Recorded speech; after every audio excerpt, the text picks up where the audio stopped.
Hello, wonderful family.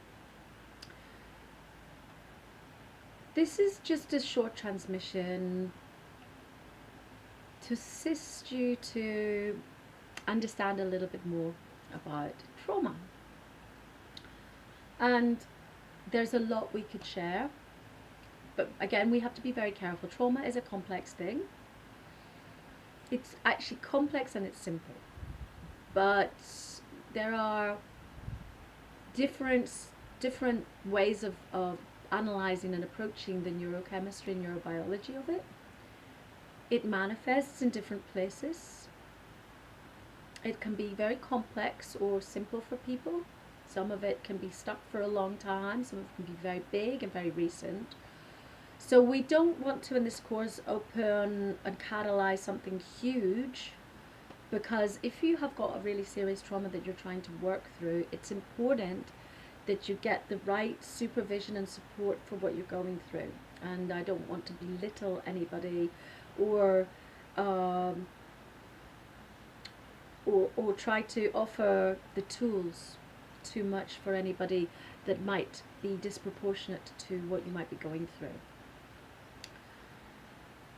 We do have some tools, however, that really can assist people to go beyond the overwhelm point. And we've got in this section, we've given you some trauma release exercises. So in short, trauma can sit often in the psoas muscle, which is the largest muscle in the body, and we can wriggle that out, which helps us to get beyond a state of overwhelm. And actually, I've found for myself, when I have a big situation going on, if I do TRA, just the seriousness of the situation will go. So that's trauma that's stored in the body. We also have patterns that sit in our own field where we have quantumly occurring patterns of trauma. But the trauma is always sitting somewhere in the body, and there's also the way the trapped emotions affect our neurobiology and our system that are really important to take note of.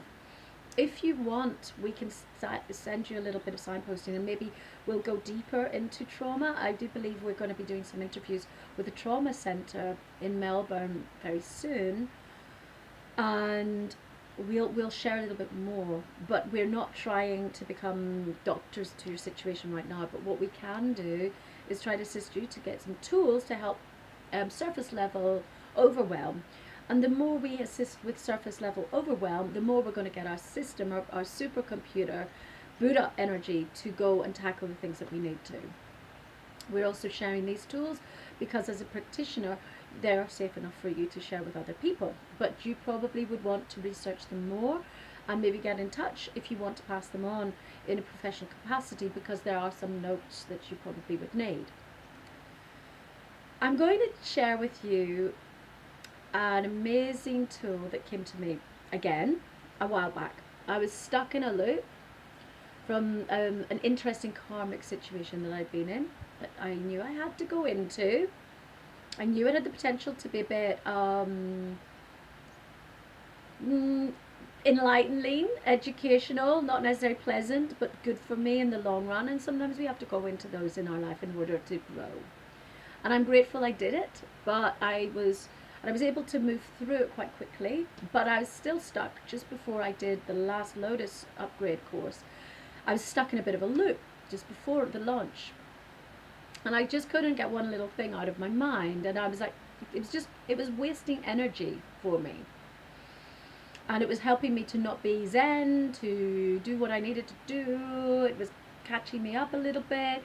And I also knew that, I may have spoken about this in another transmission, when we are like 90% of what we attract into our field is the stuff that's linked to the unconscious, and that's the things that we haven't processed properly or rectified day to day. So things go into our dreams, we repress things, and that means that we attract these things in, because our supercomputer is just like unresolved, they keep attracting the same thing.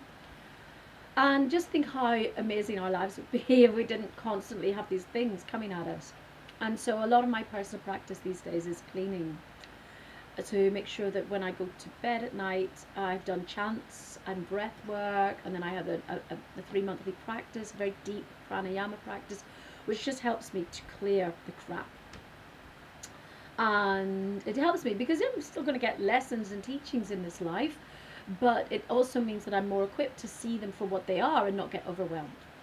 So I was sitting in my looped state of mind, and I was in Mexico City finally, just about to launch the course. I was like, Cosmos, what is the tool that I can't see? And then I was shown Toltec Art of Recapitulation. And this is a very easy, there are different ways of working with this, but this one's very easy, where we can note all the icky things that we've got in our field and clean them. So this can be like when we've had like bad sex with somebody, or a really weird scenario with our family years ago that we've never quite recovered from, or something embarrassing that happened when we were little at school and still makes us mortified, things like that.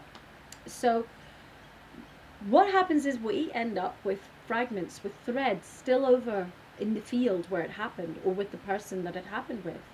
And that's why there's an icky feeling, because it's not resolved. And so that means that we're not in our full power, and also we're giving some of our energy away to that person or situation. And I've now developed a quantum way of working with it that then works through people's ancestral line and finds the patterning through that. But for now, I'd like to share with you just the simple way, because you can do this yourself. And maybe, if you request, we can do this when we're in one of the calls. I've got a feeling I've made this before. I've been talking about this quite a lot with lots of people recently, so I'm going to have to look through the videos and see if I've groundhog degged myself.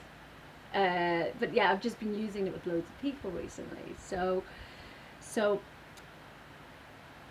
you can write a list, and it's good for you not to go into deep detail about it. You don't want to re-traumatize yourself. You just want to take a snapshot of it, or think of a smell.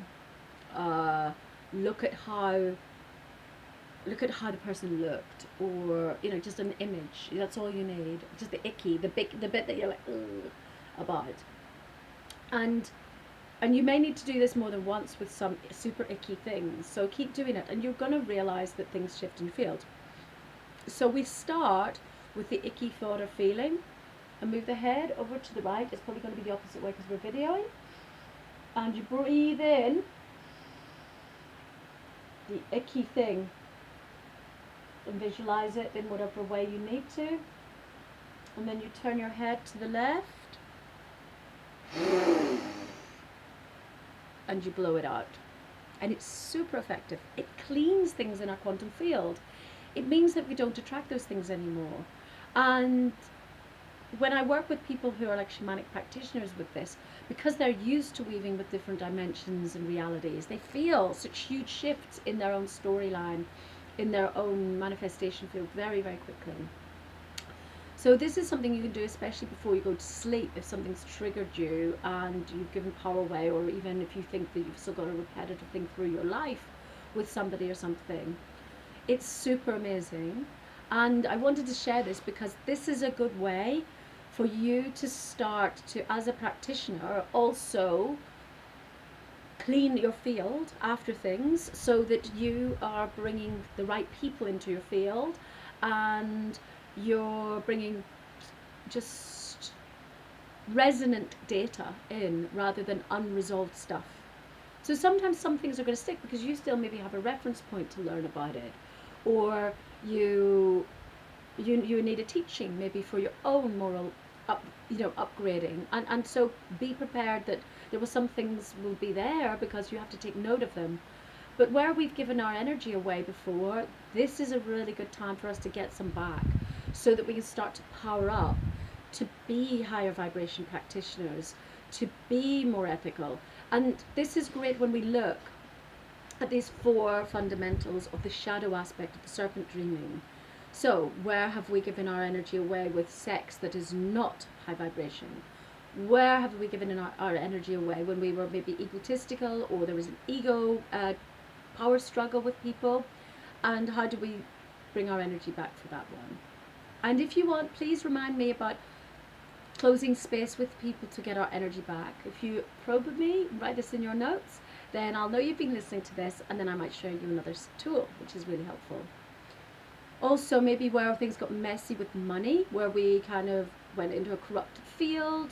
You know, I know when I used to be more desperate about how many people were going to come and XYZ, because it was infectious. Other people telling me, you have to say you're worth this and all of this. There's this programming in the New Age world about everybody's got to be charging silly amounts of money because otherwise they're not worth it.